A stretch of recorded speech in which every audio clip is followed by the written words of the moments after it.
시청자 여러분 안녕하십니까? 8월 25일 목요일 굿모닝 YTN 1부 시작합니다. 네, 먼저 오늘의 주요 뉴스부터 정리해드립니다.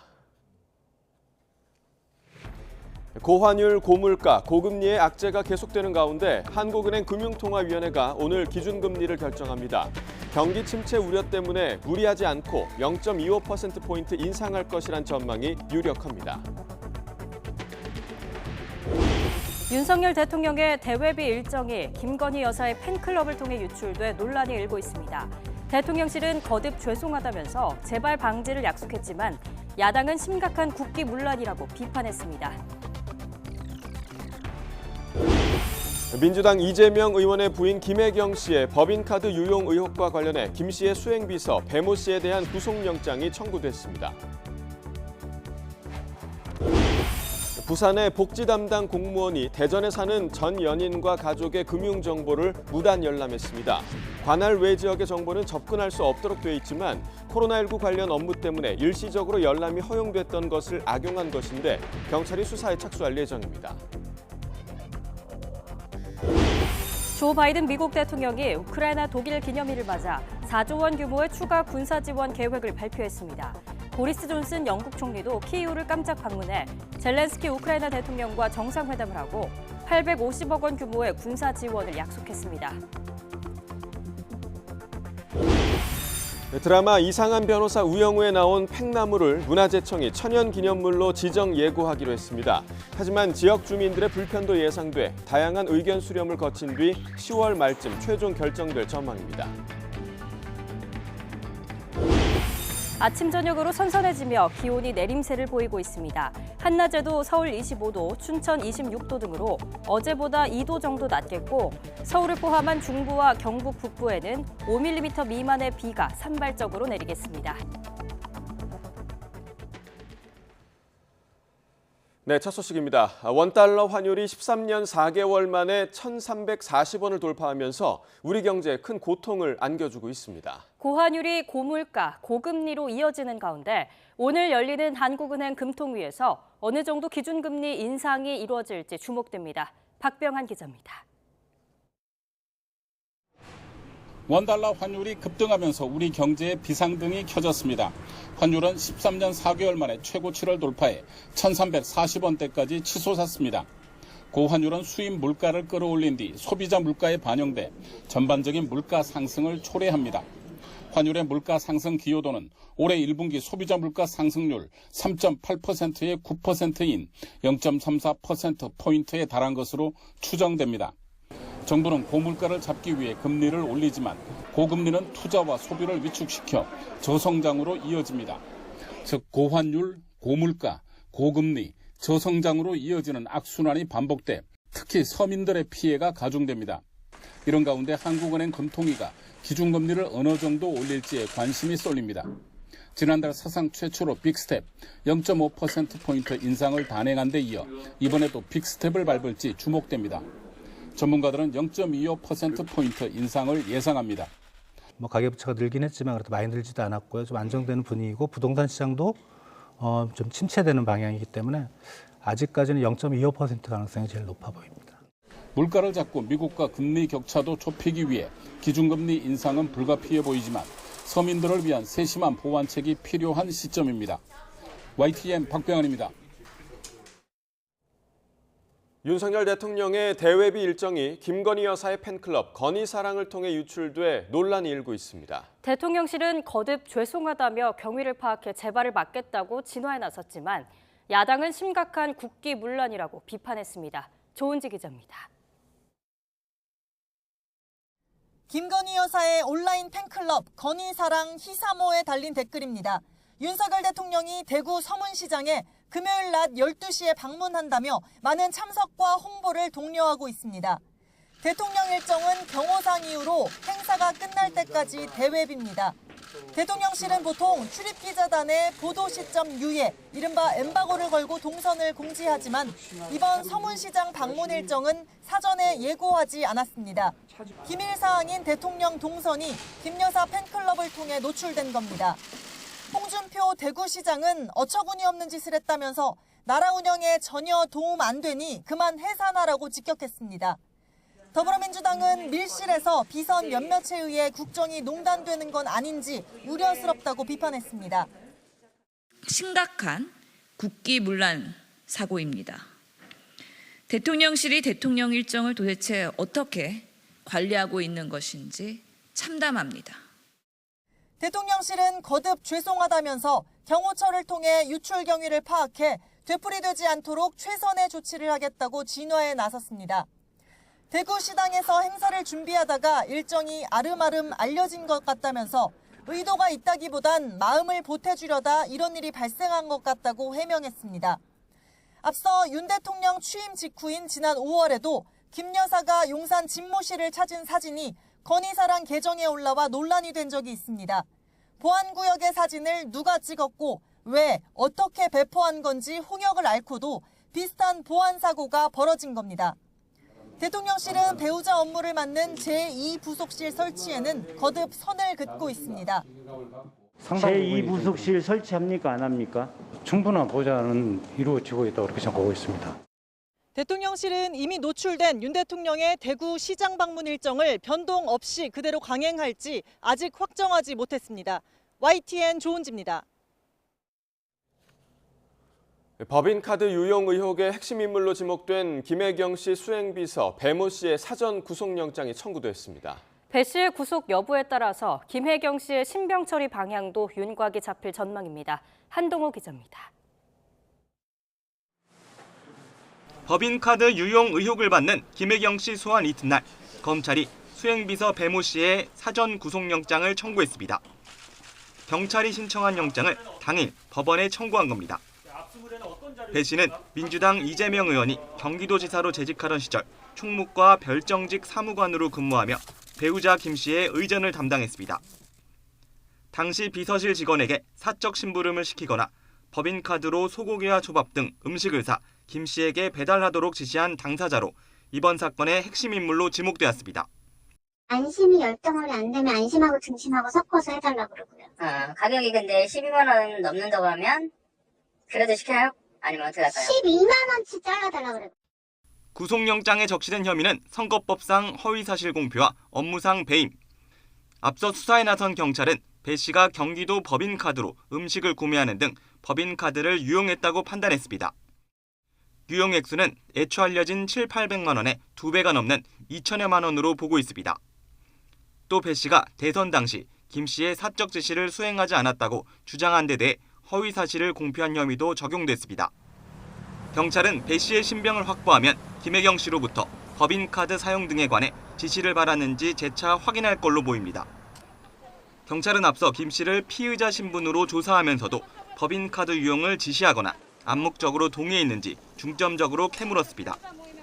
하지만 김 씨는 혐의를 전면 부인한 걸로 알려졌고 이재명 의원도 SNS에 글을 올려 아내는 법인카드를 쓴 적이 없고 부당 사용을 지시하지도 않았다고 주장했습니다. 경찰 조사에서 혐의 인정하셨습니까? 배 씨에게 카드 사적 유용 지시하셨습니까? 법인카드 유용 의혹과 관련한 선거법 위반 사건은 공소시효가 다음 달 9일 만료되는 만큼 경찰은 이번 달 내로 수사를 마무리한 뒤 검찰에 넘길 방침입니다. 결국 배 씨의 구속 여부가 김혜경 씨 신병 처리 여부에도 적잖은 영향을 줄 걸로 보여 관심이 쏠리고 있습니다. YTN 한동우입니다.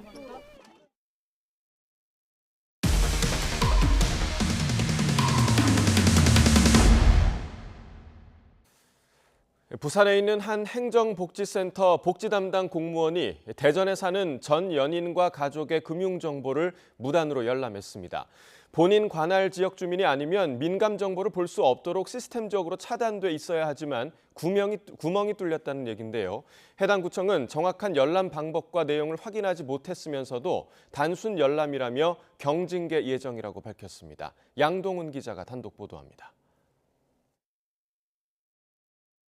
대전에 사는 이모 씨는 부산의 한 행정복지센터 공무원 A씨와 사귀다 몇 달 전 헤어졌습니다. A씨는 이씨와 이씨 가족의 금융 관련 정보를 꿰뚫고 있는 듯한 말을 종종 던졌습니다. 아버지가 얼마 벌고 얼마 버는지 아냐? 그러니까 내가 대충 300 정도 벌나? 그러니까 아니다, 더 밑에다 이렇게 하는 거예요. 동생이 사대보험을 받는데 어디서 다른 거 아니냐? 이씨는 A씨가 복지 관련 업무를 하면서 개인정보를 찾아본 게 아닌가 의심스러워 시스템 관리기관에 열람 기록을 요청했는데 충격적인 자료를 받았습니다. 자료에는 해당 공무원이 이 씨뿐 아니라 이 씨의 아버지와 동생의 개인정보에까지 접속을 시도한 기록이 빼곡하게 담겨 있었습니다. 민원을 받아 감사에 착수한 구청은 A 씨가 이 씨 가족의 소득, 보험 정보 등을 열람한 정황을 확인했습니다. 그렇지만 담당 공무원이라고 해도 관할 외 지역 주민의 민감 정보는 복지 시스템을 통해 접근할 수 없다는 게 정부 관계자의 설명입니다. 원칙적으로 저희 시스템은 국민들께서 직접 신청하신 경우에 한해서 관할 지역의 공무원에게만 소득, 재산 등 민감한 정보를 볼 수 있도록 허용해드리고 있습니다. 더구나 소득이나 보험 정보는 기초생활수급자나 한부모 가족 등 취약계층 지원을 위해 필요한 부분이라서 본인이나 가족이 신청하지 않으면 지자체에서조차 수집하지 못하게 돼 있다고 했습니다. 하지만 원칙적으로 불가능하다던 일이 실무적으로는 가능했습니다. 감사 과정에 A씨는 코로나19 지원금 업무를 위해 일시적으로 권한이 확대되면서 이름과 주민등록번호만 있으면 타 지역 주민 정보에도 접근할 수 있었다고 말한 거로 전해졌습니다. A씨 말이 사실이라면 개인정보 무단 열람 피해자가 E씨 말고도 더 있을 수 있다는 추론이 가능합니다. 해당 구청 감사팀은 A씨가 정확히 어떤 자료를 어떻게 본 것인지 확인할 수는 없지만 단순 열람에 불과하다고 판단해서 경징계에 조치할 것으로 전해졌습니다. E씨와 가족들은 명확한 사실 확인이 안 되자 국민신문고에 수차례 민원을 제기했습니다. 결국 경찰이 A씨가 어떤 방식으로 얼마나 많은 타인 정보에 접근했는지 확인하기 위해 수사에 착수할 예정입니다. YTN 양동훈입니다. 국민의힘 이준석 전 대표가 법원에 낸 자필 탄원서를 두고 후폭풍이 이어지고 있습니다. 여당 내에서 자신의 발언이 과하다는 지적이 쏟아지자 이 전 대표는 윤 대통령과 권성동 원내대표의 문자 메시지를 빌려 오매불망 체리 따봉이나 기다리라고 되받아쳤습니다. 엄윤주 기자가 보도합니다. 자필 탄원서 유출 배후를 국민의힘 쪽으로 의심하고 있는 이준석 전 대표는 당내 들끓는 비판 여론에 다시 한번 SNS로 일갈했습니다. 윤석열 대통령이 권성동 원내대표에 보냈던 이모티콘을 빗대 오매불망 체리 따봉이나 기다리길 바란다고 비꼰 겁니다. 그러면서 애초 재판부에 제출한 편지를 공개한 것부터가 이례적이라며 자신을 둘러싼 당내 반응에 후안무치라고 쏘아붙였습니다. 아직까지 그 문자를 보내고 주고받던 분들이 그 내부 총질 문자라든지 체리 따봉에 대해 가지고 아무 입장 표명이 없는 상태로 벌써 이제 한 달 가까이 가고 있습니다. 이것 자체가 비정상적인 상황이죠. 이 전 대표를 향해 독재자 같다고 비판했던 주호영 비대위원장은 최근 발언 수위가 과하다면서 정치적으로 해법을 푸는 건 사실상 어려워졌음을 시사했습니다. 이준석 전 대표의 발언 수위에 대해서 좀 어떻게 생각하십니까? 발언 수위가 너무 과하죠. 너무 과하죠. 저희들이 언제든지 열려 있습니다만은 지금 상황 자체가 쉽지 않아서. 국민의힘 내용이 가라앉지 않고 있는 가운데 차기 지도부를 뽑는 전당대회 시점을 놓고도 동상이몽입니다. 당초 내년 초 당대표 선출을 언급했던 주호영 비대위원장은 비대위원들과 논의해 결정할 일이라는 입장이지만 당권 주자인 김기현 의원은 빠르면 빠를수록 좋다며 연내 개최를 촉구했습니다. 국정감사가 마치고 나면 전당대회 준비하는데 별 문제가 없을 거라고 보고요. 전당대회 한다고 해서 의원들이 전부 동원되어서 선거운동하는 것도 아니고요. 국회 정상 운영하고 아무런 그 관계없습니다. 차질이 생기지 않습니다. 그러니까 빨리빨리 할 수 있으면 하는 것이 옳다. 반면 당내 기반을 넓히는 데 다소 시간이 필요한 것으로 보이는 안철수 의원은 서두를 것 없다는 생각에 가깝습니다. 국회의원의 가장 중요한 그 임무가 민생을 먼저 챙기는 거 아니겠습니까? 당원, 당권 등 이런 권력 투쟁은 사실은 그 다음의 문제인 거죠. 전당대회를 언제 열지 당권 주자들의 셈법이 복잡하게 얽힌 가운데 국민의힘은 오늘부터 이틀간 연찬회를 진행합니다. 여기에서 당대표 선출 시기와 극심한 당 내분을 해소할 방안이 폭넓게 논의될 예정인데 마땅한 해법을 찾을 수 있을지는 관심입니다. YTN 엄윤주입니다. 권리당원 전원 투표를 당의 최고 의사결정 단계로 규정하려던 더불어민주당의 당원 개정안이 최종 관문인 중앙위원회에서 부결됐습니다. 유력 당권 주자인 이재명 의원을 지지하는 강성 당원들의 여론이 당을 좌우할 수 있다는 비이재명계의 반발이 영향을 미친 것으로 보입니다. 조성호 기자의 보도입니다. 기소 시 당직 정지, 그리고 권리당원 전원 투표를 주요 내용으로 하는 민주당 당헌 개정안은 마지막 문턱인 중앙위원회를 넘지 못했습니다. 의결안건 제3호안건 당헌 개정의 건은 50%에 미달하여 부결되었음을 선포합니다. 당헌을 개정하려면 재적 중앙위원 과반이 찬성해야 하는데 모자랐습니다. 권리당원 전원 투표를 전국 대의원 대회보다 우선하는 당의 최고 의사결정 방법으로 규정하는 신설 조항과 부정부패로 재판에 넘겨진 당직자의 직무정지 여부를 윤리심판원 대신 당무위가 판단하도록 하는 당헌 80조 개정안 등이 포함됐는데 전부 무산됐습니다. 당헌 80조를 놓고는 이재명 방탄용 논란에 당내 경론 끝에 절충안을 마련했지만 권리당원 전원 투표와 관련해선 논의가 부족하다며 비이재명계 의원들 반발이 거셌습니다. 당의 최고 의결기구인 대의원 대회를 무력화하고 유력 당권 주자인 이재명 의원이 강성당원들 여론을 바탕으로 당을 장악할 수 있다는 겁니다. 결국 당권 경쟁자인 박용진 의원을 비롯한 비명계 의원 26명이 중앙위 의결을 연기해달라고 비대위에 의견을 전달한 것이 당헌 개정안 부결에 영향을 미친 것으로 보입니다. 민주당 바로 세우기에 매우 중요한 이정표를 하나 세웠다 이렇게 생각을 합니다. 민주당 안에 민주주의가 살아있음을 보여주는 중요한 투표 결과였다고 생각을 합니다. 당원 의사를 묻는 투표는 많이 할수록 좋다는 원론적 입장을 밝혔던 이재명 의원은 당헌 개정 부결에 별도로 입장을 밝히진 않았습니다. 무난한 당헌 개정을 예상했던 비대위는 긴급 회의를 열었습니다. 논란이 된 권리당원 전원 투표 관련 내용은 빼고 나머지 개정안은 다시 추진하기로 했습니다. 민주정당에서 통과가 안 되면 또 그에 따르는 대책을 세워야 되니까 일부 중앙위원들이 반발하시니까 정치하는 집단이 반발하면 반발의 근거를 제거해 드리는 게 도리 아니겠습니까? 비대위 활동 종료를 앞둔 만큼 의원총회와 당무위, 중앙위를 잇따라 열어 일요일 전당대회 전에 당헌 개정을 마무리한다는 계획입니다. 전당대회를 앞두고 친 이재명계 세력이 커지는 걸 견제하려는 당내 움직임이 본격화하면서 막바지 당 지도부 선거 판세도 영향을 받을지 주목됩니다. YTN 조성호입니다.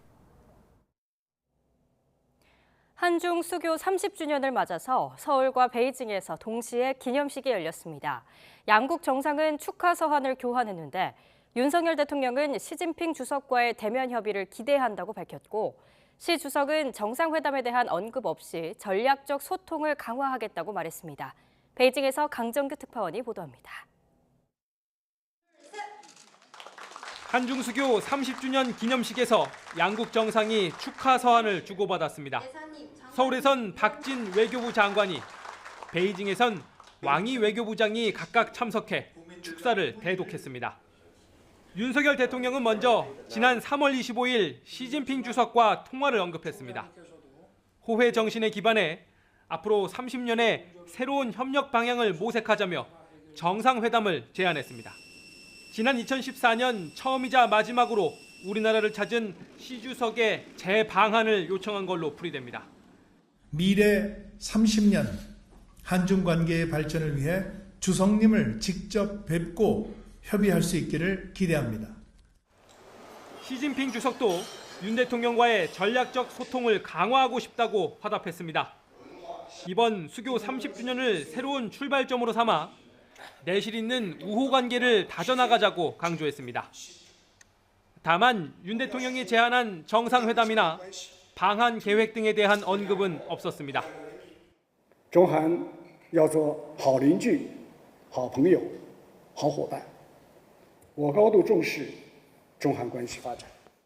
베이징의 행사 장소인 갸오이타이 17호각은 30년 전 한중 수교 서명식이 이뤄졌던 곳입니다. 양국이 이념을 뛰어넘어 손을 맞잡았던 초심을 강조하는 장소 선정입니다. 앞서 20주년 땐 시진핑 당시 국가부주석이 주빈이었고 사드 사태로 한중 관계가 바닥을 쳤던 25주년에도 정치협상회의 부주석이 참석했습니다. 한중 정상이 서한을 교환하긴 했지만 수교 30주년 기념식을 장관급 행사로 치른 것을 두고 예년에 비해 격이 낮아졌다는 평가도 나옵니다. 베이징에서 YTN 강정규입니다. 우크라이나가 1991년 옛 소련으로부터 독립한 지 31년이 된 어제는 공교롭게도 러시아의 침공 6개월이 되는 날이었습니다. 우크라이나는 독립기념 행사를 열고 전쟁에서 승리하겠다며 결의를 다졌습니다. 김진호 기자입니다. 수도 키이우의 독립기념일 아침. 공습을 알리는 사이렌 소리가 전쟁 중이라는 현실을 일깨웁니다. 광장에 전시된 파괴된 러시아 전차들 사이로 시민들이 지나다닙니다. Зовсім не думала, що війна взагалі може початися в 21 столітті, коли люди йдуть в майбутнє, коли люди повинні думати про мир. Але Путлер подумав трошки по-іншому. Я не думала, що війна... 최전선에서 러시아와 싸우고 있는 군인들은 승리를 확신하고 있습니다. 숲에서 나와 러시아군을 향해 포격을 가하며 승리를 염원합니다. Відчуваємо себе як добре. Ми всі віримо, що буде перемога тільки за нами. Тільки за нами. Ну, по-другому ніяк, тому що нас 독립기념일 행사에 참석한 젤렌스키 대통령은 이제는 승리뿐이라며 결의를 다졌습니다. Що для нас кінець війни? Раніше ми говорили мир. Зараз кажемо перемога. 젤렌스키 대통령은 그들의 군대가 어떤 것이든 상관하지 않는다. 우리는 우리 땅만 바라본다며 돈바스와 크림반도를 되찾을 것이라고 말했습니다. YTN 김진호입니다. 조 바이든 미국 대통령은 우크라이나 독립기념일을 맞아 4조 원 규모의 추가 군사 지원 계획을 발표했습니다. 바이든 대통령은 우크라이나 독립기념일에 맞춰서 발표한 성명에서 이번 지원으로 우크라이나는 대공 방어 시스템과 소형 무인기 요격 체계 등 장기적으로 스스로 방어할 수 있는 체계를 갖추게 될 거라면서 이같이 밝혔습니다. 미국이 지금까지 우크라이나에 보낸 군사적 지원은 모두 106억 달러, 우리 돈 13조 4천억 원으로 이번 발표는 단일 지원으로는 역대 최대 규모입니다. 보리스 존슨 영국 총리가 현지 시간 24일 독립기념일을 맞은 우크라이나 수도 키이우를 깜짝 방문해 볼로디미르 젤렌스키 우크라이나 대통령과 정상회담을 하고 군사 지원을 약속했습니다. 이와 관련해 영국 총리실은 성명을 통해 드론 2,000대와 탄약 등 5,400만 파운드, 우리 돈으로 약 850억 원 규모의 군사 지원 패키지를 제공할 계획이라고 밝혔습니다.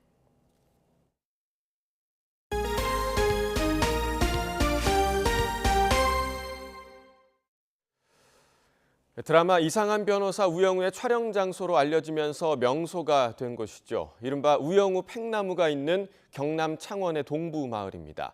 문화재청에서 이 팽나무를 천연기념물로 지정한다는 지정 예고 결정을 내렸습니다. 박종혁 기자가 보도합니다. 비가 내리는 평일인데도 우영우 팽나무를 찾는 사람들이 꾸준합니다. 마을의 당산나무인 이 팽나무는 둘레 6.8m, 높이 16m의 넉넉한 품으로 찾는 일을 반깁니다. 수령이 500년 이상으로 추정되고 최근 드라마 인기에 덩달아 인기몰이를 하고 있습니다. 생각 외로 엄청 괜찮은 것 같고요. 그리고 여기 이렇게 숨겨진 뭔가 보물 같은 그런 느낌이라서 좋은 것 같습니다. 우영우 팽나무는 창원시가 지난 2015년부터 보호수로 지정해 관리하고 있습니다. 이 팽나무를 문화재청이 천연기념물로 지정 예고하기로 결정했습니다. 드라마와 함께 팽나무 자체가 화제가 되어 많은 사람이 찾고 있고 나무의 수령이나 형태 등으로도 문화재적 가치가 있다고 판단한 겁니다. 우리 국민들 모두가 천연기념물, 자연유산의 가치가 얼마나 중요한지를 알았죠. 그래서 모든 참석한 위원들이 팽나무에 대해서 천연기념물로. 문제는 팽나무가 천연기념물이 되면 마을 주민들의 재산권 행사에 어려움이 생길 수 있다는 점입니다.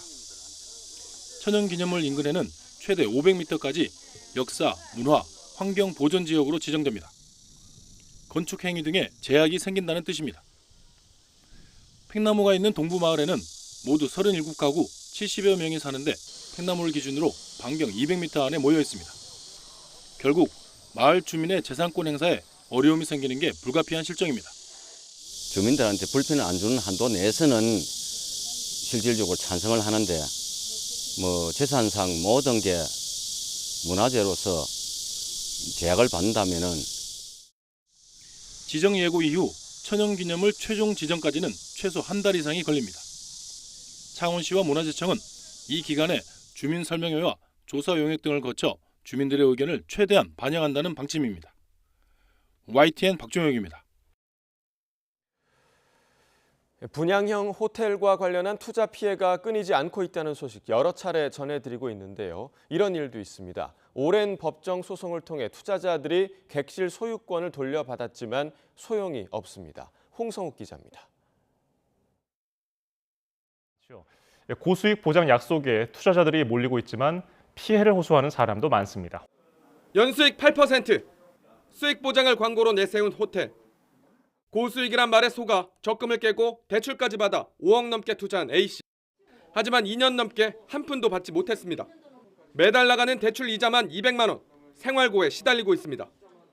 지금 하루 벌어 하루 살면서 거기서 쪼개서 없는 돈에 이자를 갚으려니 적금이랑 적금, 무슨 보험이랑 보험은 다 깨고 지금 살 수 있는 형편이 아니다. 이제 마지막까지 왔어요, 저도. 자신들 수익은 꼬박꼬박 챙기던 운영사가 경영난을 핑계로 투자자들에게 제시한 수익금은 연 1%. 대출 이자만도 못한 제안에 A씨와 같은 처지의 투자자 일부가 객실 소유권을 가져오는 소송을 벌였습니다. 결과는 승소. 391개 객실 가운데 143개의 객실이 투자자 소유로 돌아왔고 새로운 운영사도 구했습니다. 분양형 호텔은 관광호텔과 달리 일반 숙박업으로 분류돼 객실을 나누어 복수의 운영사가 각각 영업할 수 있기 때문입니다. 소송 끝에 호텔은 이제 2개의 운영사가 영업을 하게 됐습니다. 한 지붕 2가족의 상황이 된 건데 갈등은 여전하고 좀처럼 해결되지 않고 있습니다. 새로운 운영사가 영업하기 위해서는 자치단체 허가가 필요합니다. 그런데 자치단체가 호텔 전체 투자자의 80% 이상 동의 또는 관리위원회의 허가를 조건으로 내세웠습니다. 하지만 기존 운영사에 호텔 운영을 맡긴 다른 투자자들이 수익과 연결되는 140개 객실 운영권을 내주는 것을 동의할 리 없는 상황. 여기 있는 사람들의 피해는 계속 가중이 될 것이고 그들대로 영업을 잘 해서 자기 수익을 가져가면 되는데 공용부위를 같이 못 쓰게 하는 부분에 대해서 정말 이해를 할 수 없다는 거죠. 소송에 이겨 객실 소유권과 운영권을 돌려받았지만 또다시 아무것도 할 수 없는 상황에 투자자들의 속은 까맣게 타들어가고 있습니다. 도둑놈 심보도 이런 도둑놈이 어딨고 왜 1원 한 장 안 주면서 10원 한 장 안 주면서 이날 이때껏 남의 집 갖고 2년을 넘게 벌어먹는다는 게 말이 됩니까? YTN 홍서욱입니다. 지난해 출산율이 0.81명으로 또다시 역대 최저치를 기록한 가운데 올해는 처음으로 0.7명대에 진입할 가능성이 커지고 있습니다. 여기에 코로나19 대유행의 여파로 사망자 수가 늘면서 올해 자연 감소하는 인구 규모는 애초 정부 예측치를 크게 뛰어넘을 것으로 보입니다. 권남기 기자입니다. 출산율이 또 추락했습니다. 출산율은 보통 연초에 높았다가 연말이 될수록 감소하는데 올해는 2분기에 처음으로 0.7명대가 나왔습니다. 여성 1명이 평생에 걸쳐 출산할 거로 예상되는 아이의 수가 빠르게 줄면서 올해 전체 출산율도 연 기준으론 처음으로 0.7명대가 나올 가능성이 커졌습니다. 아이를 낳지 않는 분위기에 더해 코로나19 대유행 등의 결혼이 많이 줄었던 것도 조금씩 영향을 미치는 거로 보입니다. 연말로 갈수록 줄어드는 출생의 경향 등을 고려하면 2022년 국제 출산율의 상승을 기대하기는 어려울 것 같습니다. 최근 장래인구 추계 결과를 통해서도 0.77명 수준으로 전망하고 있습니다. 반면 코로나19 대유행 여파로 2분기 사망자 수는 역대 최다를 기록하며 인구는 올해 6월까지 6만 5천 명 자연 감소했습니다. 정부는 앞서 중간 수준의 출산율과 기대 수명을 가정해 올해 7만 9천 명 정도가 자연 감소할 거라 내다봤는데 불과 반년 만에 예측치의 80% 이상 줄어든 겁니다. 정부가 부모급여 70만 원 등을 내세우며 인구 감소 속도를 최대한 늦추겠다고 나섰지만 코로나19 변수 등에 오히려 더 빨라진 상황. 심각해지는 저출산 고령화 위기 극복을 위해 저출산 고령화 사회위원회 등 추진 체계를 재정비하고 인구 위기 대응 전담반까지 꾸린 정부의 다음 대책이 주목됩니다. YTN 권남기입니다. 어젯밤 9시까지 전국에서 10만 9,333명의 코로나19 신규 확진자가 발생했습니다. 그제 같은 시간대보다 2만 5,150명, 일주일 전인 지난 17일보다는 6만 737명 줄었습니다. 오늘 발표될 신규 확진자 수는 11만 명에 이를 것으로 예상됩니다. 정부가 입국 전 코로나19 검사를 폐지할지에 대한 의견을 수렴하고 있다고 밝혔습니다. 박향 중앙사고수습본부 방역총괄반장은 브리핑에서 입국 전 코로나19 검사 폐지 가능성에 대한 질문을 받자 문제를 인식하고 있고 전문가의 의견을 수렴하고 있다고 말했습니다. 박 반장은 비행기를 통한 여행은 밀폐된 공간 안에서 식사 등이 진행되기 때문에 고려할 사항이 많다고 덧붙였습니다. 다음 달 7일부터 일본에 입국할 때 음성 증명서를 제출하지 않아도 됩니다. 코로나 감염으로 격리 중인 기시다 총리는 화상회견을 통해서 위드 코로나 시대에 발맞춰 규제를 계속 완화하겠다고 밝혔습니다. 도쿄에서 이경화 특파원이 보도합니다. 그동안 일본에 입국할 때는 72시간 전 코로나 검사를 받아 음성 증명서를 제출해야 했습니다. 기시다 일본 총리는 다음 달 7일부터 사전 검사 없이 입국할 수 있다고 발표했습니다. 백신 3차 접종을 마친 것을 조건으로 입국 규제를 완화한다는 겁니다. 入国者総数、出国前検査、入国時検疫対応などの各種措置について今後さらに緩和することといたします。 이뿐 아니라 국내 감염자 격리 기간을 현재 10일에서 7일로 단축하고 증상이 없을 경우 5일 후 복귀할 수 있도록 했습니다. 최근 감염 확산으로 격리 중인 사람들이 급증하면서 사회 각 분야에서 업무 차질이 잇따르고 있기 때문입니다. 당장 기시다 총리부터 코로나 감염으로 오는 30일까지 격리 중이라 예정된 외교 일정을 취소하기도 했습니다. 하루 20만 명을 넘는 감염자가 나오는 상황 속에 의료기관의 부담을 가중시킨 전수조사도 완화하기로 했습니다. 감염자 수는 조사하되 성별과 연령 등 세부 정보까지 정부 전산망에 입력하는 것은 중증화 위험이 큰 경우만 하기로 했습니다. ウイルスとの戦いは容易ではありませんが、過度に恐れることなく、感染防止と社会経済活動の両立を実現していくため、対応を加速してまいります。 이번 기자회견은 기시다 총리의 코로나 감염이 확인된 지난 21일을 포함해 두 번째로 화상으로 진행됐습니다. 기자들은 TV 모니터 앞에 모여 화면 속 총리와 질의응답을 가졌습니다. SNS에서는 기자들도 화상으로 참석하면 될 일을 거리 두기도 무시한 채 밀집해 모이게 했다며 총리 관저의 대응을 꼬집는 글이 잇따르고 있습니다. 도쿄에서 YTN 이경아입니다. 프로야구 키움이 9회 말 끝내기 안타로 기아를 꺾고 6연패에서 탈출했습니다. 키움은 10대 9로 뒤진 9회 말 2사 만루에서 전병우가 끝내기 안타를 치면서 기아의 11대 10 역전승을 거두고 3위 KT를 반경기 차로 추격했습니다. 롯데는 선발 투수 반지의 호투와 이대호의 홈런포로 NC를 2대 1로 제압하고 3연승을 달렸습니다. KT는 두산을 5대 1로 이기며 3위를 지켰고 2위 LG는 한화를 9대 2로 꺾고 전날 패배를 서륙했습니다. 선두 SSG는 삼성을 4대 2로 이겼습니다. 2022 카타르 월드컵 우승국에 수여될 월드컵 오리지널 트로피가 브라질 축구 레전드 히바 우드와 함께 한국을 찾았습니다. 한국 축구 레전드 차범근 전 대표팀 감독과 박지성 전북현대 어드바이저, 벤투 감독 등이 히파 트로피의 한국 도착을 환영했습니다. 오리지널 트로피는 우승국도 잠시만 보관할 수 있고 피파가 일정 기간 뒤 오리지널 트로피를 회수하면 우승국은 위너스 트로피를 보관하게 됩니다. 오리지널 트로피가 한국을 찾은 건 지난 2014년에 이어 8년 만이고 오늘 서울 영등포구 더현대에서 일관에 공개됩니다. 8월의 끝자락에서 더위가 주춤하고 있습니다. 오늘도 흐린 날씨 속에 기온이 크게 오르지 못하겠는데요. 현재 서울 기온은 21.6도로 예년 수준을 보이고 있지만 한낮에는 24도에 머무는 등 어제보다도 4도가량이 낮겠습니다. 오늘도 전국적으로 하늘빛이 흐리겠고요. 오전부터 저녁 사이 중부와 경북 북부 지방에는 비가 내리겠습니다. 비의 양은 5mm 미만으로 많지는 않겠고요. 밤에는 전북 북부와 경북 남부 쪽으로도 빗방울이 떨어지는 곳이 있겠습니다. 현재 기온 살펴보도록 하겠습니다. 현재 서울 기온은 21.6도, 대전은 20.2도, 대구는 19도를 보이고 있습니다. 오늘 낮 기온은 예년보다 1도에서 4도가량이 낮겠는데요. 오늘 서울의 한낮 기온은 24도, 대전은 27도, 대구는 30도를 보이겠습니다. 주말에는 다시 맑은 하늘을 되찾겠고 당분간은 예년 기온을 밑도는 날씨가 이어지겠습니다. 지금까지 날씨 정보였습니다.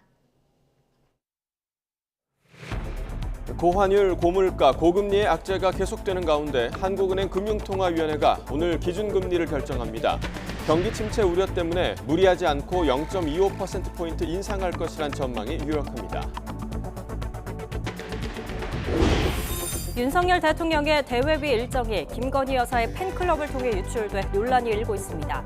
대통령실은 거듭 죄송하다면서 재발 방지를 약속했지만 야당은 심각한 국기문란이라고 비판했습니다.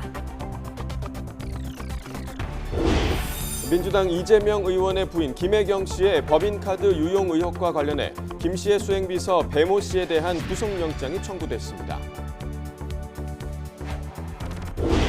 부산의 복지 담당 공무원이 대전에 사는 전 연인과 가족의 금융정보를 무단으로 열람했습니다.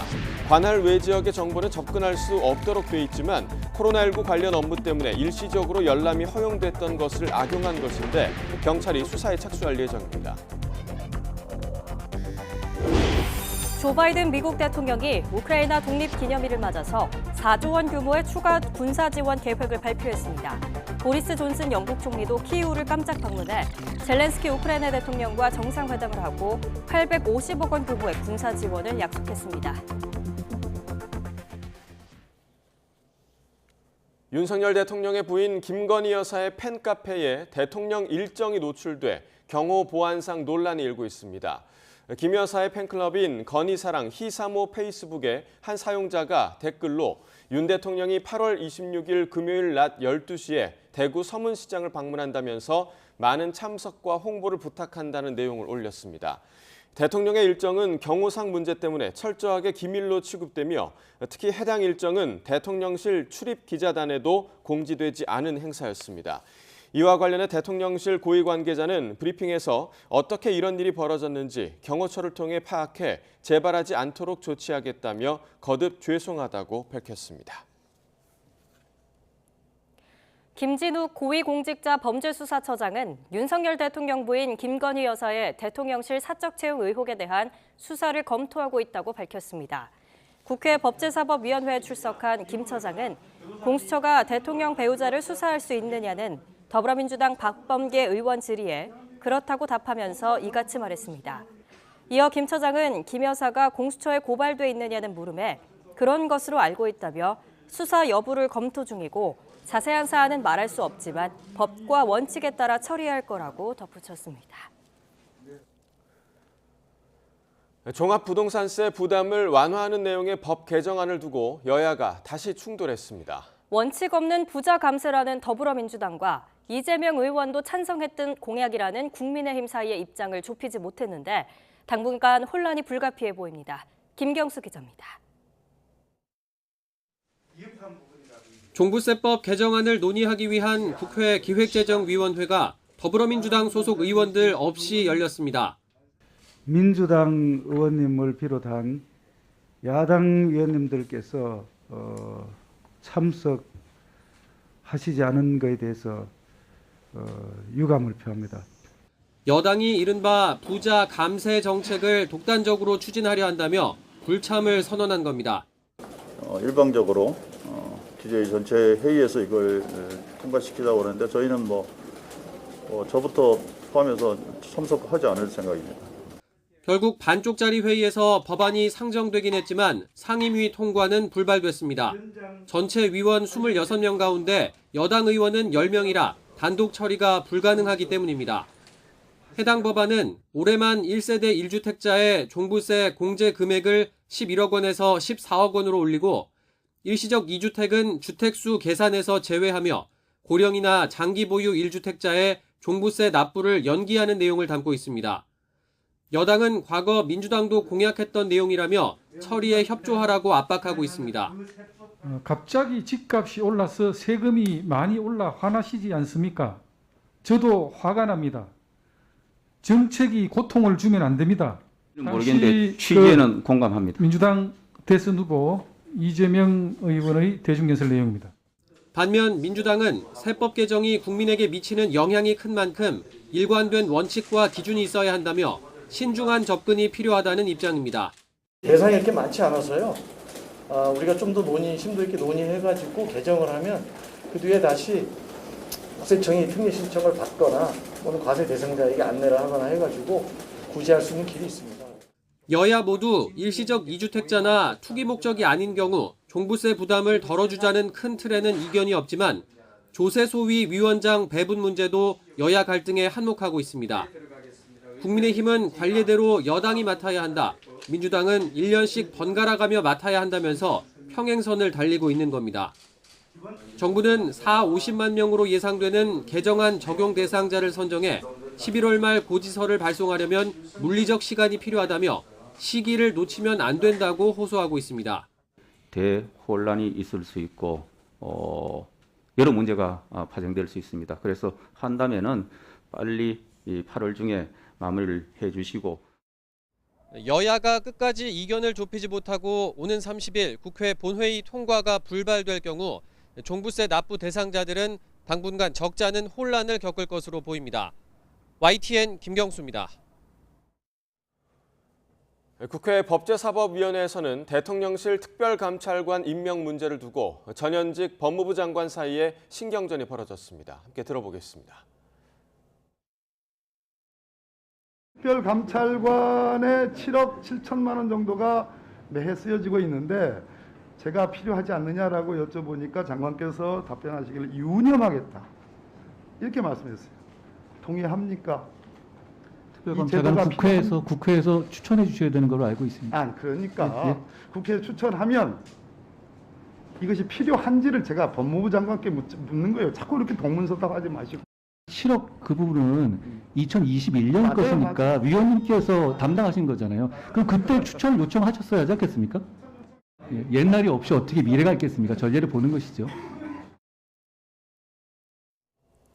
한동훈 법무부 장관은 더불어민주당 일각의 탄핵 추진 가능성에 대해 탄핵 얘기는 민주당에서 한 것이고 민주당이 절차로 결정할 문제라고 밝혔습니다.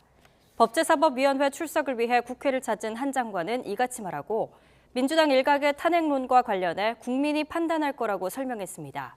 또 국회 질의답변 과정에서 보인 태도가 국회를 무시한 처사라는 민주당의 지적에도 국민께서 상세히 보셨고 평가하실 거로 생각한다며 공감하는 의견뿐 아니라 비판의 의견도 잘 듣겠다고 덧붙였습니다. 지난 22일 문재인 전 대통령의 사저 경호구역이 확대되면서 문 전 대통령이 산책을 나서기도 했죠. 퇴임 후에도 철저한 경호 속에서 생활하는 전직 대통령들, 그들에게 제공되는 경호에 어떤 기준이 적용되는지 알아봤습니다. 예, 일어나십시오.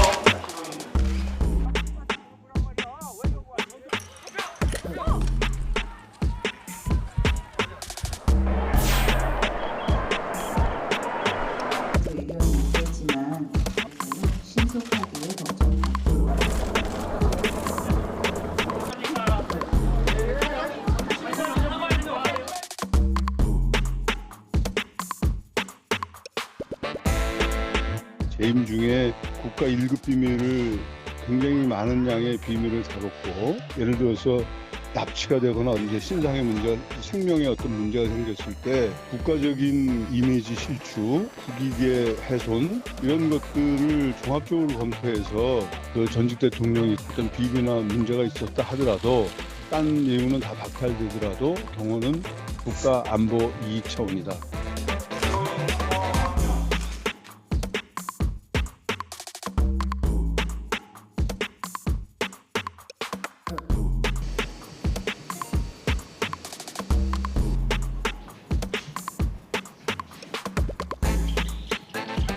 경비를 철수했다는 것은 이제 바깥에 이제 순찰 개념으로 바꿨다는 얘기고, CCTV나 감시 장비가 충분히 발달이 돼 있는 사회라, 그러니까 이제 경찰 경호는 계속 돌아가실 때까지 하는 거야.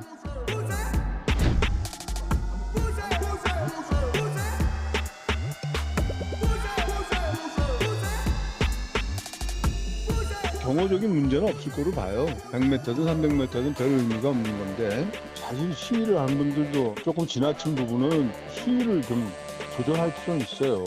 갑자기 쌍욕을 듣고 뭐 이런 문제가 생기니까 이제 아마 네 분께서 힘들어하시는 것 같은데, 물리적인 측면도 있지만 소음이 발생되고 정신적 압박이나 그런 부분에서는 뭐 문제라고 난 생각을 해요.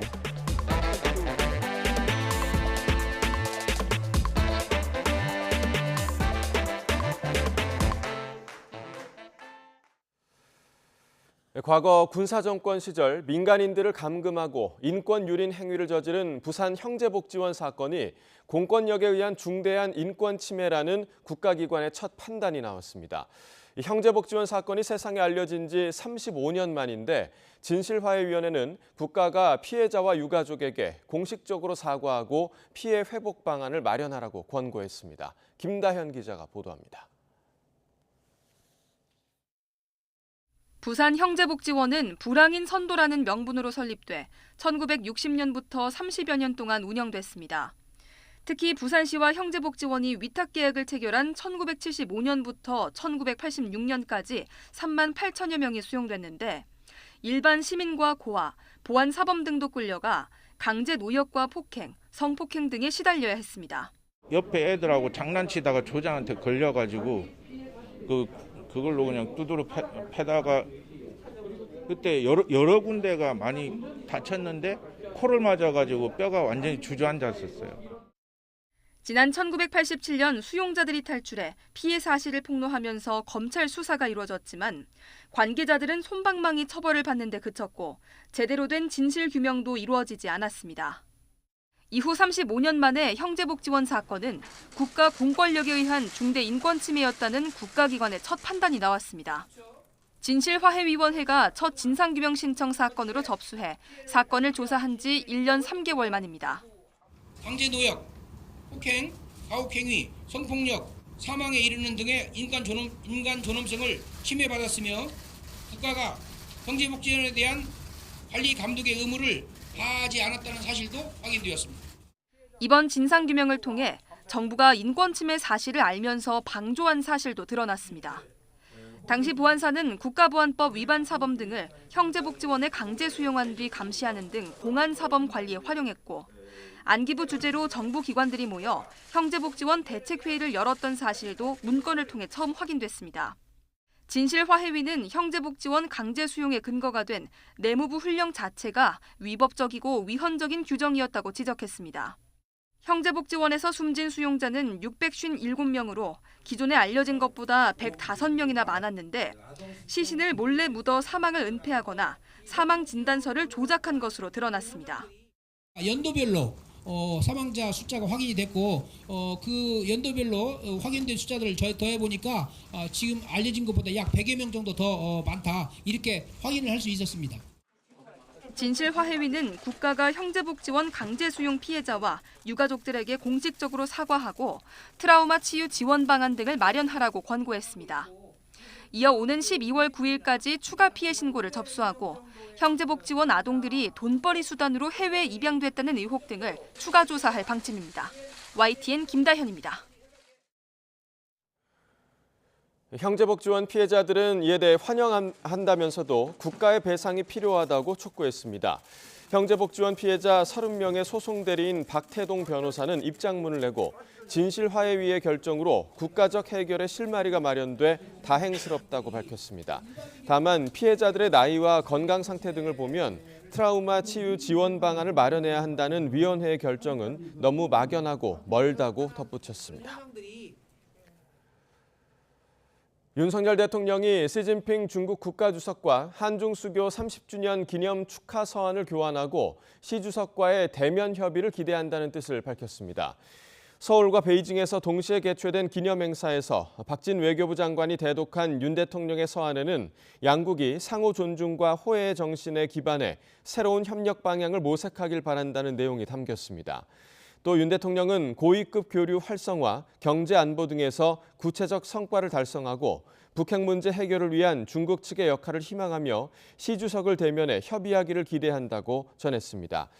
시 주석은 왕이 중국 외교부장이 대독한 서한에서 양국은 오랜 기간 우호적 교류를 이어온 이웃 국가이며 호혜적 협력으로 전방위적으로 관계를 발전시켜 왔다고 평가했습니다. 한국과 중국 전문가 44명으로 구성된 한중 미래발전위원회가 어제 수교 30주년을 맞아 양국 관계 발전을 위한 정책을 제언했습니다. 새로운 협력 모델을 통해 상호 신뢰를 높이고 전략적 소통은 물론 경제와 문화 교류 분야의 협력을 강화할 필요가 있다고 강조했습니다. 조수연 기자입니다. 한중 미래발전위원회가 수교 30주년에 맞춰 양국 정부에 공동 보고서를 제출했습니다. 미래발전위는 먼저 한중 양국이 새로운 협력 모델을 통해 상호 신뢰를 높여야 한다고 의견을 모았습니다. 정치 외교 면에서는 다층적인 전략 소통 채널 구축과 활성화를 제언했습니다. 특히 외교 국방 차관급 2+2 대화를 적극 가동하고 공급망 안정을 위한 긴밀한 소통과 협력을 추진해 나가야 하겠습니다. 군사안보 분야에서도 고위급 전략적 소통을 강화하고 실질적인 비핵화를 위해 함께 노력해야 한다고 강조했습니다. 이와 함께 경제 협력도 심화해 나가야 한다며 한중 FTA 서비스 투자 후속 협상 가속화와 디지털 무역 규범 창출 관련 협력을 꼽았습니다. 마지막으로 서로의 제도와 문화를 존중하며 문화 교류를 활성화할 필요성을 제기했습니다. 박진 외교부 장관과 왕이 중국 외교부장은 보고서에 제시된 청사진이 한중 관계 발전에 힘이 될 것이라고 평가했습니다. 한국과 중국은 앞으로 화이부동 정신으로 협력해 나갈 필요가 있습니다. 서로의 다름을 존중하는 바탕 위에 조화와 협력을 추구하자는 뜻입니다.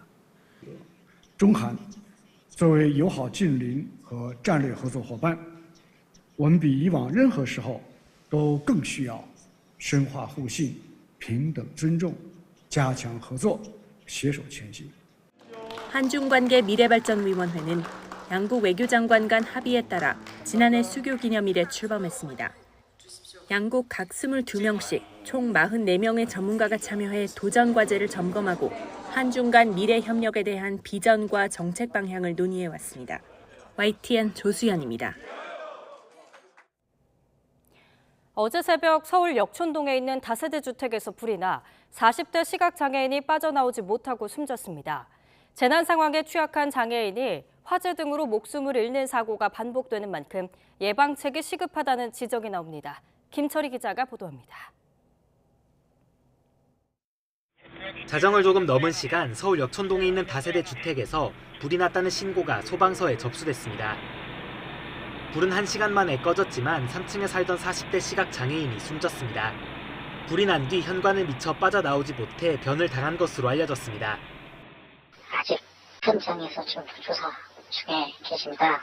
안 보여가지고 못 빠져나온 건지 뭐. 이처럼 장애인이 화재로 목숨을 잃은 건 하루 이틀 일이 아닙니다. 지난해 6월에는 전북 익산에 있는 아파트에서 불이 나 70대 지체 장애인이 숨졌고 재작년 12월 서울 장안동 아파트 화재 당시엔 10대 발달 장애인이 빠져나오지 못하고 숨을 거뒀습니다.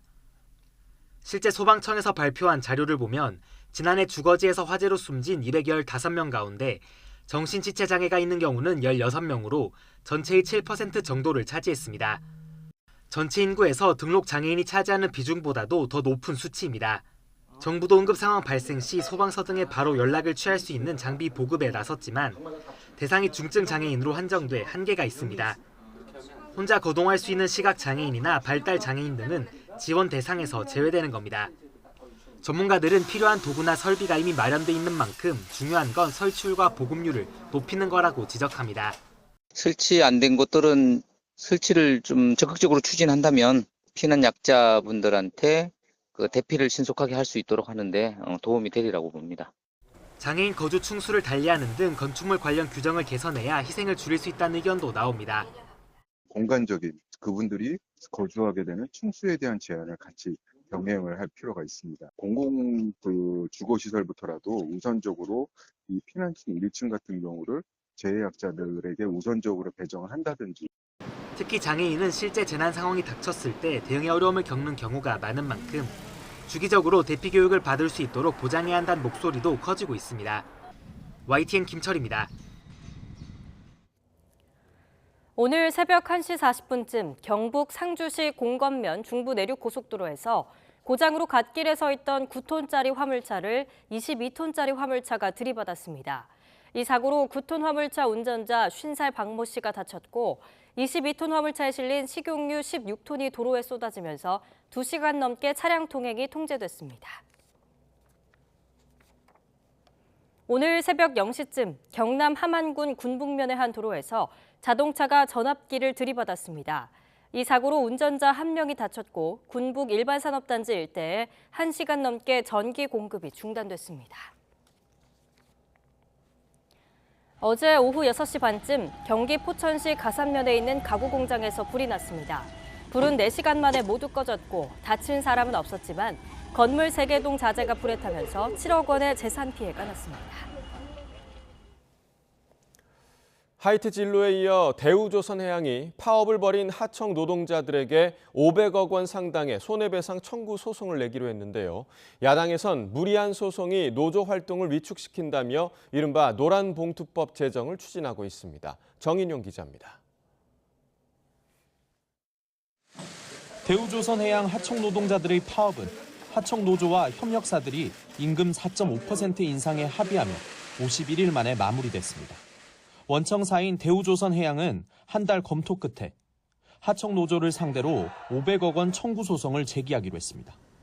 파업으로 인해 수천억 원대의 손해가 명백하다는 판단 때문입니다. 상식적인 선에서 보더라도 저희가 주식회사가 이제 개인의 회사가 아니고 내 외부에 이제 여러 이해관계자들이 있는데 예상된 피해 규모가 이렇게 있는데 손해배상과 가압류 가운데 개별 노조에 청구한 금액 가운데 가장 큽니다. 노동자들이 헌법이 보장하는 노동 3권을 포기하게 하려는 자본의 무기로 사용되어 왔는데 이번 대우조선해양이 손배설을 제기하는 것도 마찬가지라고 생각합니다. 화이트 진로도 100일 넘게 파업을 벌이고 있는 화물연대 조합원들에게 28억 원 상당의 손해배상 청구 소송을 이미 제기한 상태입니다. 현재 진행되고 있는 협상 주요 쟁점 가운데 하나입니다. 손배소, 가압류, 철회와 그리고 해고자들 원복지 그리고 저희 운송사들, 운송기사님들의 운송료 조금 올려주는 거 그게 다거든요. 하청 노조의 파업 과정에서 비켜있던 원청이 파업으로 인한 손해를 이유로 소송에 나선 건 어제 오늘 일이 아닙니다. 때문에 노동계와 일부 법조계에선 단체 행동권을 위축시킬 수 있다며 강하게 반발해왔습니다. 노동자로 하여금 이제 인간다운 생활을 포기해라는 그런 압력인 것이고요. 손해의 발생에는 노동자의 책임도 없다고는 할 수는 없지만은 노동자의 행동에 대처하는 관리자의 과실도 존재하거든요. 민주당과 정의당은 손해배상 청구 소송 남발을 제한하려는 노란봉투법 제정을 추진하고 있습니다. 현재 국회 환경노동위원회에 계류 중인데 민주당안은 파업에 대한 손해배상액에 상한선을 두고 있고 정의당안은 더 나아가 파업으로 인한 손해배상 청구 자체를 막는 내용을 담고 있습니다. 정의당은 후반기 국회 최우선 과제로 노란봉투법 제정을 추진하겠습니다. 기업이 손해배상 청구는 헌법적 권리인 파업권을 무력화할 뿐더러 많은 노동자를 죽음으로 내몰았습니다. 이에 경영계에선 불법 파업을 묵인하고 재산권을 침해하는 거라며 강하게 반발하고 있어 법 제정 과정에서 진통이 예상됩니다. YTN 정인용입니다. 10년 전 미국 사모펀드 론스타가 우리 정부를 상대로 제기한 투자자 국가 간 소송 ISDS 사건의 결론이 오는 31일에 나옵니다. 법무부는 론스타가 우리 정부를 상대로 제기한 국제 투자 분쟁 사건의 중재 판정부가 우리 시간으로 오는 31일 판정을 선고할 예정이라고 알려왔다고 전했습니다. 론스타는 지난 2012년 우리 금융당국이 외환은행 매각 과정에서 정당한 사유 없이 승인을 지연했고 국세청도 자의적이고 모순적인 과세를 해 손해를 봤다며 우리 정부에 6조 원가량을 청구했습니다. 요양병원과 시설 등 감염 취약시설의 코로나19 환자 수가 한 달 새 크게 늘었습니다. 정부는 추석 연휴에 방역을 강화하기로 하고 이들 시설의 접촉 면회를 제한하기로 했습니다. 기정훈 기자가 보도합니다. 코로나19 신규 환자 증가세는 한풀 꺾였습니다. 13만 9,339명으로 여전히 적지 않지만 일주일 전에 비하면 4만 명 넘게 줄었습니다. 문제는 요양병원이나 시설 같은 감염 취약시설. 이들 시설의 집단 감염 주간 발생 건수는 줄고 있지만 환자 수는 큰 변화가 없다가 최근 크게 늘었습니다. 선제적 검사에서 양성이 나오는 비율도 꾸준히 증가 추세입니다. 학교 등교가 시작됐고 추석 연휴 등으로 이동과 접촉이 늘어날 수 있어서 아직 안심할 단계는 전혀 아닙니다. 정부는 지금까지와 같이 긴장감을 늦추지 않고 요양병원과 요양시설 등의 관리에 한층 더 집중하겠습니다. 정부는 상주의사가 없는 요양시설을 방문하는 의료 기동전담반을 현재 전국 251개 팀에서 시, 군구별 1개 이상으로 늘리기로 했습니다. 환자 발생 상황별, 시설 유형별 시나리오에 따른 현장 모의 훈련도 실시합니다. 한 달 전부터 제한된 대면 접촉 면회는 다음 달 추석 연휴 때까지도 계속 금지됩니다. 방역당국은 코로나19 미진단 감염자 등을 파악하기 위한 전국 단위의 항체 양성률 조사도 진행하고 있습니다. 전국 17개 시도 주민 10,000명 대상인데 지난 5일 경기와 서울, 전북, 충북 지역에서 시작해 5,500여 명이 체혈을 마쳤습니다. 이달 말까지 체혈과 설문조사까지 마치고 다음 달 중에 분석 결과를 발표할 예정입니다. 지역별 그리고 연령별 미진단 감염자 규모라든지 집단 감염 취약 집단을 정확하게 파악해서 보다 효율적인 관리 방안을 마련하는 데 도움이 될 것이라고 기대하고 있습니다. 코로나19 민간 연구를 도울 빅데이터 플랫폼도 연내 개통해 연구 분석용 정보를 제공하고 민간 연구도 활성화하도록 할 계획입니다. YTN 기정훈입니다. 현재 코로나19 유행을 주도하는 BA.5 변이에 맞게 개량된 백신이 다음 달 미국에서 처음으로 사용될 것으로 보입니다. 우리나라도 곧 개량 백신이 도입되는데 초기 오미크론을 토대로 개발된 1차 개량 백신이 우선 들어올 전망입니다. 김평정 기자입니다. 미국은 코로나19 가을 재유행에 대비한 전 국민 백신 추가 접종을 다음 달 시작합니다. 여기에 화이자와 모더나가 BA4와 BA5에 맞게 개발한 최신 개량 백신을 사용할 계획입니다. 미국 식품의약국 FDA에 신청한 긴급 사용 승인이 나오면 다음 달 접종이 가능할 전망입니다. 다만 이 백신은 아직 사람을 대상으로 한 임상 시험을 하지 못했습니다. 원래 초기 오미크론 BA1 변이를 토대로 한 1차 개량 백신이 먼저 개발됐는데 미국 정부가 현재 유행하는 하위 변이 BA4와 BA5에 맞게 개발해달라고 요청해 짧은 기간에 추가로 만들었기 때문입니다.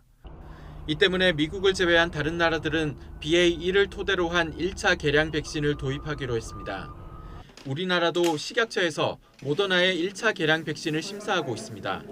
허가는 다음 달 안에 날 것으로 보입니다. 우리나라는 아마 9월 말 빠르면 한 9월 한 초중순 정도에 허가가 날 수 있을 것 같은데 식약처에서는 안전성을 최대한 담보를 하고 충분히 검토를 하되 가급적 신속하게 허가가 나면 10월에 국내 도입하는 방안을 정부가 추진하고 있습니다.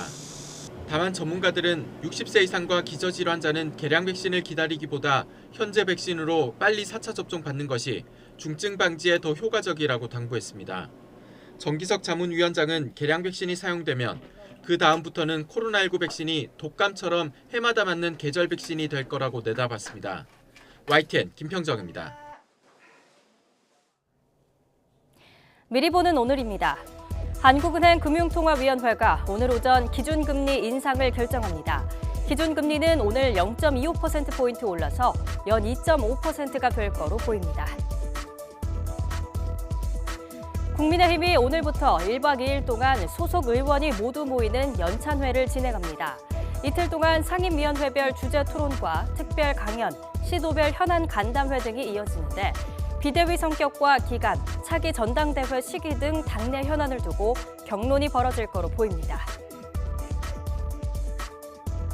더불어민주당은 오늘 의원총회를 열고 권리당원 전원투표를 당 최고 의사결정 방법으로 규정하는 내용을 뺀 당헌 개정안을 논의합니다. 민주당은 오전 의원총회에서 어제 중앙위원 전체 투표에서 개정안이 부결된 이유와 부정부패로 재판에 넘겨진 당직자 직무 정지 여부를 당무위원회가 판단하도록 하는 당헌 개정안 등에 대해 토의할 예정입니다. 한국을 포함한 동아시아 태평양 지역을 담당하는 데니얼 크리튼 브링크 미 국무부 차관보가 오늘 방한합니다. 크리튼 브링크 차관보는 사흘간의 방한 기간 중 여승배 외교부 차관보 등 정부 당국자들을 만나서 북한의 위협과 한미 동맹 강화에 대해 논의하고 글로벌 공급망 재편 등 국제사회 현안을 놓고 폭넓게 의견을 나눌 거로 예상됩니다. 북한 인권 문제를 다루는 범정부 협의체인 북한인권정책협의회가 2년 3개월 만에 재가동됩니다. 통일부는 오늘 오후 회의에서 정부의 북한 인권정책 추진 현황을 점검하고 정부 차원의 북한 인권 현황 보고서 작성 등을 논의할 예정입니다.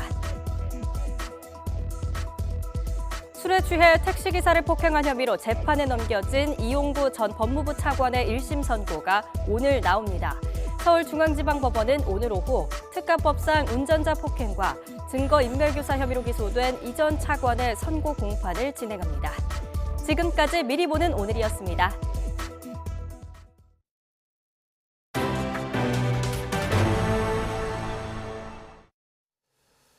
전국에서 현재 민관군 합동으로 을지훈련이 진행되고 있는데요. 국내 최대 농업용 저수지인 전남 나주호에서 폭격으로 제방이 무너진 상황을 가정한 훈련이 펼쳐졌습니다. 오선열 기자입니다. 축구장 14,000여 개 농지에 물을 공급하는 국내 최대 농업용 저수지 전남 나주호. 폭발로 굉음과 함께 제방이 무너진 상황을 가정한 응급복구 훈련이 시작됩니다. 유효 저수량만 1억 800만 톤으로 인근 마을이 잠길 수도 있는 상황. 북한군 공격으로 나주호 제방 일부가 유실되어 저수지 붕괴 위험이 있으니 하천 하류 주민들께서는 신속히 가까운 대피 장소로 대피하여 주시기 바랍니다. 복구반은 방 수천막을 겹겹이 깔고 통나무와 모래주머니로 무너진 제방을 복구합니다. 또 다른 폭격으로 화재가 발생한 나주호 관리동에서도 신속한 화재 진압이 진행됩니다. 나주호는 농업용 저수지로서는 전국 최대 담수량을 가지고 있는 농업 생산 기반 시설입니다. 북한 특작부대가 후방 교란을 목적으로 나주호 재단과 전기실을 파괴하는 시나리오를 가지고 진행하였습니다. 이번 훈련에는 한국농어촌공사와 농림축산식품부, 군부대 등 100여 명이 참여했습니다. 코로나19로 3년 만에 열린 만큼 철저한 준비로 실전과 같이 이뤄졌습니다. 나주호 응급복구 훈련은 우리 공사의 실질적인 위기 대응 능력을 높이는 계기가 될 것입니다. 실제 위기 상황에서도 국민들이 안심하고 편안하게 생활하실 수 있도록 최선을 다하겠습니다. 우리나라 최대의 곡창지대 나주평야에서 펼쳐진 훈련은 재산과 인명피해를 줄이는데 큰 보탬이 될 것으로 기대됩니다. YTN 오승열입니다. 충남 서산시에는 시내버스 회사가 딱 하나가 있습니다. 그런데 이 버스 회사가 경영난을 이유로 직원들에게 임금을 주지 않으면서 버스기사들이 운행 거부 계획까지 들고 나왔습니다. 시민들이 피해를 보지 않을까 우려됩니다. 이상곤 기자입니다. 충남 서산에 하나밖에 없는 시내버스 회사입니다. 지난달부터 운전기사와 정비사 등 전 직원이 월급을 받지 못하고 있습니다. 이 회사는 고질적인 적자로 인해 직원 월급을 제때 지급하지 못하는 일이 수년 전부터 반복되고 있습니다. 4대 보험료와 퇴직금 적립이 밀린 데다가 차고지 이전 등으로 은행 대출도 상당해 부채가 수십억 원인 것으로 전해졌습니다. 내가 한 달 근무하고 정상적으로 급여를 받고 싶은데 그게 기본적인 생활이 안 되니까 그런 게 조금 많은 고통이 있죠. 근로자들이 불안한 거예요. 회사가 도산하지 않을까. 코로나19와 기름값 상승 등으로 경영 악화가 이어지면서 서산시는 적자 노선에 대한 손실 보조금 등을 5년째 늘려왔습니다. 올해 서산 지역 시내버스 재정 지원에 투입된 예산은 94억 원, 5년 전보다 2.6배 넘는 규모입니다. 서산시는 운송원가 용역을 통해 업체 손실을 충분히 보전할 수 있을 정도로 지원금이 산정되고 있다고 밝혔습니다. 하지만 중공영제가 도입돼 있지 않아 업체가 제공하는 자료에만 의존하고 있고 인건비 등에 대해서는 관리 감독 권한이 없다고 설명했습니다. 경영 적자를 좀 줄여 나가자고 지속적으로 요구를 했지만 실질적으로 회사에서 하는 노력들이 그렇게 크게 보이지 않는 것 같습니다. 서산시가 추경 예산을 통해 추가 재정 지원에 나섰지만 이마저 업체가 다른 곳에 사용하면 임금 미지급 사태는 이어질 수밖에 없습니다. 직원들은 임금이 지급되지 않으면 버스 운행 거부 등 단체 행동에 나설 계획입니다. 그렇게 되면 결국 피해가 시민들에게 돌아갈 수밖에 없습니다. 해결이 하나도 되지 않고 계속 악순환만 되고 어르신 피해는 직접적으로 어르신들이 많이 받으시니까 빨리 해결이 됐으면 좋겠네요. 전국적으로 막대한 열세가 시내버스 운행에 투입되고 있지만 밑빠진 독에 물 붓는 것처럼 버스업계의 적자 문제는 좀처럼 해결되지 못하고 있습니다. YTN 이상곤입니다.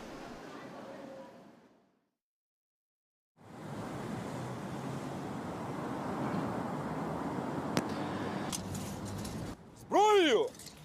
Честь!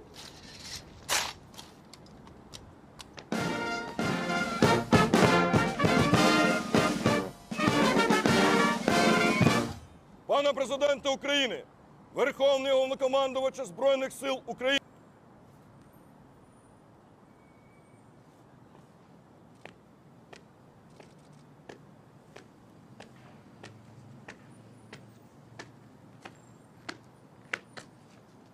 Слава Україні! Героям слава!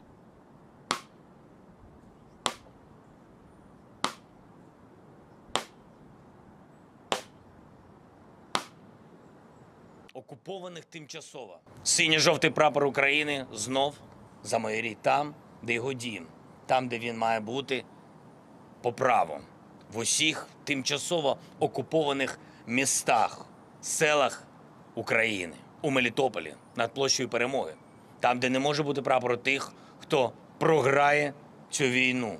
Там буде синьо-жовтий. У Херсоні, над площею Свободи. Там не може бути прапору тих, хто не знає, що таке свобода. Там буде синьо-жовтий.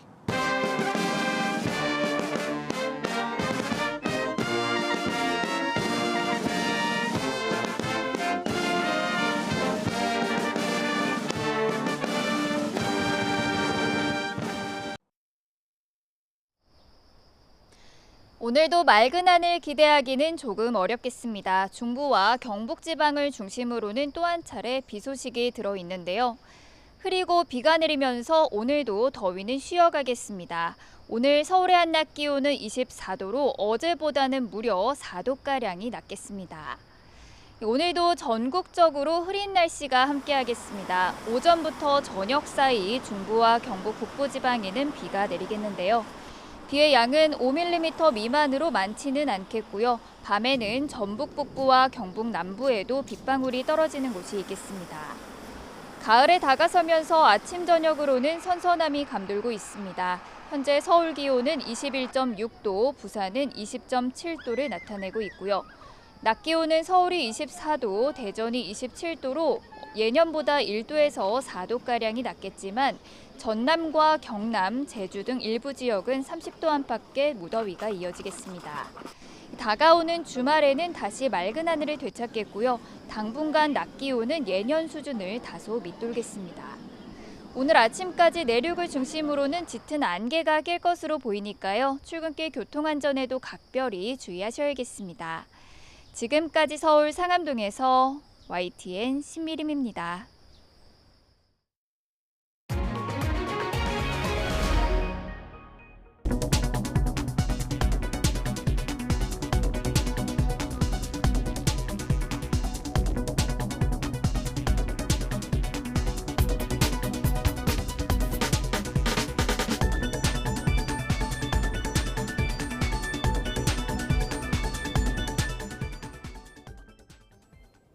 네, 이상으로 굿모닝 YTN 1부를 마칩니다. 잠시 후 2부가 이어집니다. 시청해주신 여러분 고맙습니다.